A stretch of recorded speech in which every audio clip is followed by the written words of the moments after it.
Welcome back, everybody. So you're curious to learn about a city in Colorado that's ranked number 8 as one of the healthiest cities to live in America and number 20 for best cities to raise a family in America. This city, of course, being Boulder, Colorado. Well, I'm going to unpack some of the pros and some of the cons coming up next.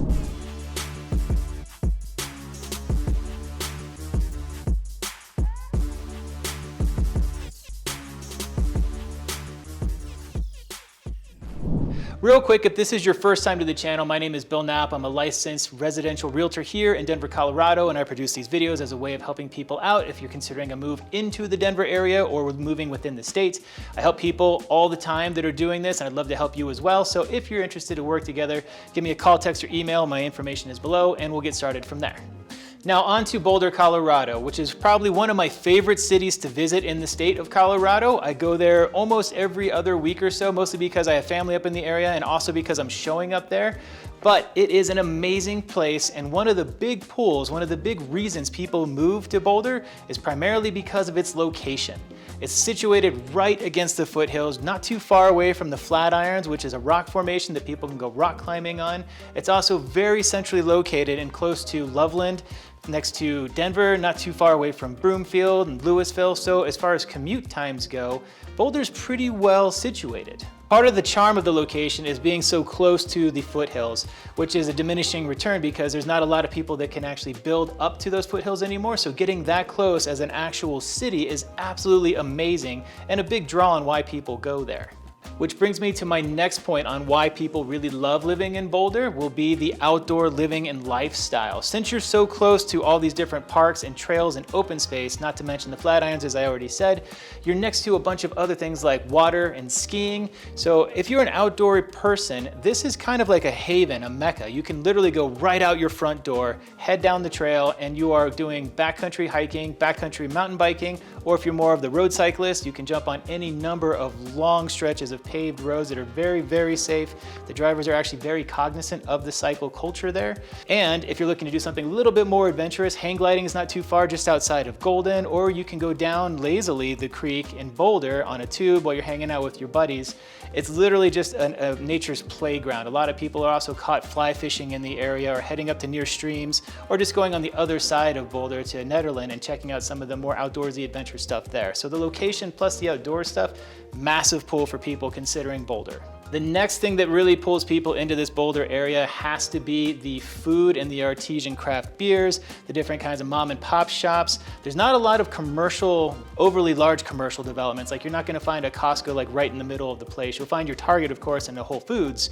But if you're looking for some Michelin star restaurants, Boulder now I believe has 9 Michelin star restaurants, in addition to a bunch of other craft beers and distilleries. It is an amazing place as far as food and diversity in that regards, because every time I go there, especially when I'm going with my wife and my kids, or I'm meeting my parents up out of Lyons, we'll check out like a taco bar, Tequilaria, or maybe we'll hop over and do something Mediterranean. Maybe we'll go into one of like the Grange food halls and get something, whatever picks our fancies. Like the other day I was just up there and we grabbed a couple of street tacos along with a small flight of different tequilas, and I got to kind of get educated on the differences between like Reposado and Anejo and Blancos, and it was fantastic. And the total cost for the food was actually a little expensive. It was about $25 per person, but the food was fantastic, much better than you get from like your standard like Torchy's, which is still good, or any other just standard taco place. This was actually like a really well-run mom and pop shop with like authentic recipes, and you're gonna find that in a lot of the food and the different restaurants in the Boulder area.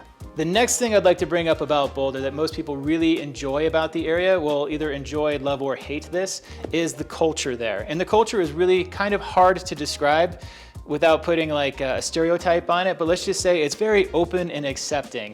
There are a lot of old money families there from scholars and such. There's also a lot of athletic families. There are a whole bunch of students as well because CU is located there. Even though it's called University of Colorado, for some reason Denver and Colorado itself like to switch the U's and the C's. So CU is right there in the middle of that, which makes the whole area just like this vibrant, high energy kind of feel. That said, it's also very interesting because it's called the Independent Republic of Boulder. I've seen that on several coffee mugs. Like just the other day, I was up there having lunch with a client and we were sitting out watching a guy walk across the street, and I kid you not, this dude was wearing his pajama pants, a pair of Crocs, which apparently are really, really big in Boulder, and he also had on a ski helmet. Maybe he was just getting ready for the season, rolling across the street. Nobody batted an eye at him. I'm thinking to myself, do you realize you are outside right now? And everybody just seemed to roll with it. That just is the vibe of the Boulder area, which is kind of cool and kind of nerdy and kind of crazy. And if that's your vibe and that's your fit, awesome. You will fit in and love it. If you're a little bit more conservative, this may not be your place to live. Definitely visit, but it may not be your feel for living, because it is very just vibrant and artistic and open and accepting, and a lot of natural green, everything. And the vegan stuff is everywhere. So it's very just open and accepting would be the best way to put it. That said, moving into some of the community events there, going to the Pearl Street Mall and checking out those shops, or seeing the different street artists and the performers, it's really incredible. They're there all year long. And the farmers markets, especially along Pearl Street, are amazing. Some of the most incredible, like artisan style jewelry I've seen, cutting boards, hand woven different things from toys to clothes. Some of the local artists are just astounding, and the stuff sells. It's definitely pricey because it's Boulder, but it sells really, really well. And it's just an excellent way to spend an afternoon. So the culture and the vibe and the people definitely pull in the person that's looking for that kind of atmosphere. Also keep in mind, because it is located in Colorado, Boulder receives about 300 days of sunshine per year, and it receives all 4 seasons, which is a big attractor for some of those that want to have all that experience without having to deal with necessarily living, in the mountains per se, or, being stuck in one spot or the other. It's really, really kind of like a charming spot in that regards. And the last thing I think is a draw to Boulder would have to be the style of homes in the neighborhoods, because there's everything there, from really old, amazing architecture places that were built from way, way back, to recent stuff where they've been doing some bulldozing and putting in some more modern contemporary. The locals don't typically like the modern contemporary because it doesn't really fit the feel and the vibe per se, but because Boulder is pretty well compacted against the foothills, it is segmented in a way where you can get to different neighborhoods, which has different styles and feels. So if you want something more urban contemporary, you can find that in Boulder. Or if you want something more modern and old or architecture-wise, like an old craftsman with like the river rock cobblestone pillars and beams, that's located there as well. Definitely check out the Lower Chautauqua neighborhood if that's kind of your vibe. Or if you want something a little off the beaten path, you can go down to Table Mesa or kind of out towards Gun Barrel. You're gonna find more open space with some bigger yards, a little bit more of like that suburban feel, even though you're in a city. So the diversity of the neighborhood and the culture and all the different stuff that I mentioned above, huge, huge draws for the Boulder area. And real quick, before I jump into some of the reasons why you may not want to live in Boulder, if I'm saying anything along the course of the video that you find interesting or helpful, if you could do me a favor, let me know what you're liking or what you're not liking in the comments below. Also, do me a favor, hit that bell notification so you can be notified every time I release a new video, and that subscribe button so you don't miss any of the new releases. Keeps you in sync with me and all that good stuff. I really appreciate it. Now, there are some definitely big detractors about the Boulder area, and I know this is gonna sound cliche because it's Colorado and Colorado's already expensive, but Boulder, Colorado is tremendously expensive, even for Colorado standards. Not by like Aspen, Colorado standards, but compared to the city and county of Denver, Boulder is definitely much more expensive. And the reason I say that, the average home price as of shooting this video right now was right about $900,000, $960,000 or so for an average home. If you're gonna go into the more realistic homes that people are wanting in Boulder, you're gonna start right about 1.2 to 1.5 million, and it'll get you a beautiful, amazing home, but it's just crazy how much space it gets you. It's not gonna be like a 7,000 square foot home. It's probably gonna be closer to about a 3,500 square foot home. In addition to that, the home ownership ratio to renters ratio for the Boulder area is about 52% of people own their homes, while about 48% of the people are renting their homes. And that's largely due, in fact, because of the college being there. It is a college town. There's roughly about 30,000 students or so that come in every year, probably more as the CU area grows because of Coach Prime and the new football season, and everybody's on that bandwagon. That in mind though, rent is gonna be very expensive for the Boulder area as well, because there's not enough housing to cover all the rental needs. And because Boulder is located near the Flatirons, there's not much room to build for new construction, so they have to build either north or all the way out to the east, which gets you closer to Louisville, Lafayette. And it's further from the campus, which makes it harder for basically everybody.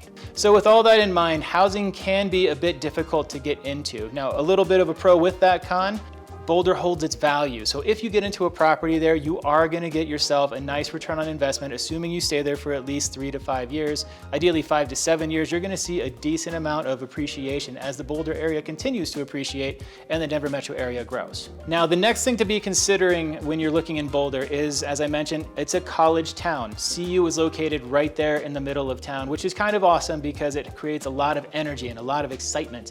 And it also creates a lot of noise and a lot of traffic. And so if you're living in some of the neighborhoods nearby the campus, you're likely going to have a house right next to you or several houses right next to you that are filled with students. Ideally, if you win the lottery, you're going to be next to graduate students who are busy studying versus undergraduates who are definitely studying as well, but probably not as much as the graduate students. So you're going to need to plan and prepare. Can you accept the idea that you're going to be living next to some louder people as your primary residence? Now, where you have a lot of students and you have a college campus inside of an actual city, you also have a lot of traffic. And the traffic coming in and out of Boulder, unlike the other surrounding areas, is pretty brutal. It's categorically bad, especially when the snow is bad, if there's an accident, if there's a game day.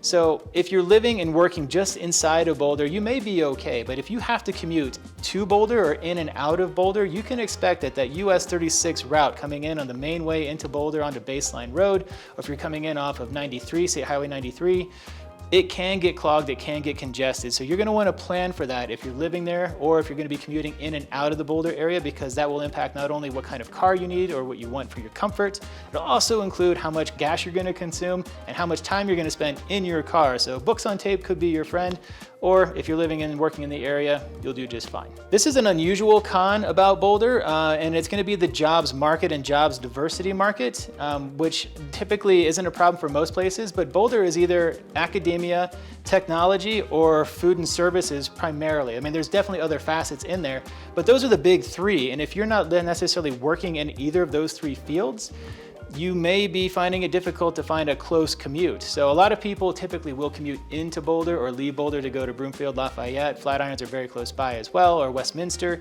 But if your industry isn't there, you're gonna be driving probably to Denver, maybe down to the Denver Tech Center, which can be a 45 to 55-minute drive depending on time of day.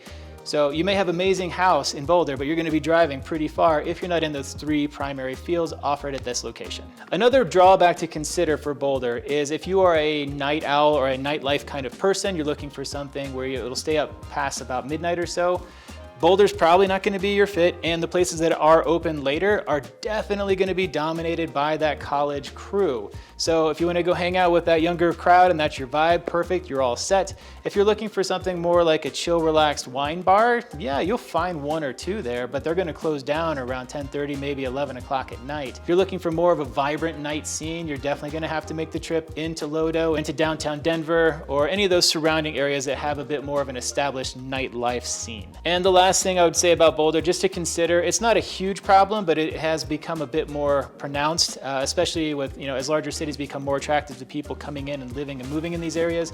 The homeless population is a real thing. It's very sad and very unfortunate. And some of these people are definitely struggling with some mental issues. So it's kind of hard to enjoy the Pearl Street Mall at times because they get a little bit aggressive when asking for money, even though they're not supposed to. It's just a reality, a fact of life. Just be kind to them. They'll probably be very kind to you and leave you alone as well. But I can't, honestly put it out there that everything is sunshine and rainbows, because there are these facets that you have to consider when considering a move into this city. But all in all, between all the different pros and all the different cons, Boulder is fantastic. It's definitely a place that a lot of people are drawn to. I personally love spending time there, not only for the parks, but the food and just the experiences and the lights, especially during the holiday season and the outdoors. There's just so much to love about Boulder, if you can afford it. And that's the big crux. So once you get in, you're probably gonna do very, very well. People love that there once they're there, but the affordability index is a little bit higher there, which is a hard thing to consider. So hopefully these tips and these pros and these cons were a little bit of help to you. I'm sure there's plenty of things that I didn't cover. So if there's something that you have on your own personal experience that you want to contribute, do me a favor, leave me a comment below. Don't forget to like if you liked anything I said in the video. And don't forget also please to hit the bell notification and subscribe just to keep yourself in sync with me each and every time I release a new video. I appreciate you as always sticking around to the end. Thanks so much, and I'll see you all on the next one. Cheers.